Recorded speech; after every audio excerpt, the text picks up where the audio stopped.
تعالى بقى اعرفك ازاي احنا بنملى علبة الحبر لما تكون لسه جايب مكنة جديدة وعايز تملى الحبر فيها. فطبعا انت بتستغرب ان هو ازاي انا املى علبة الحبر، فانا اعرفك الطريقة ازاي ان انت تملى علبة الحبر. بس قبل ما نبدأ عايزك تصلي على النبي وتعمل اشتراك في القناة وتعمل لايك للفيديو. وتعالى اعرفك دلوقتي ازاي بيتم ملء الحبر بالطريقة الصح. انت لما دلوقتي علبة الحبر لما تكون المكنة لسه جاية جديدة، انت اول حاجة بتعملها بتخرم لها خرم من النار.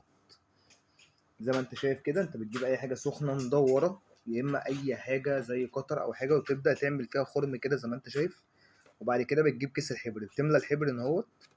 وبعد ما تخلص بتقوم جاي قافل بشكرتون بطريقه صح جدا. تمام. في معظم الناس بتملى من هو، بس دي مش طريقه كويسه لانك مش بتعرف تقفلها كويس. بس الطريقه الكويسه ان انت تخرم علبه الحبر من فوق بالشكل دوت.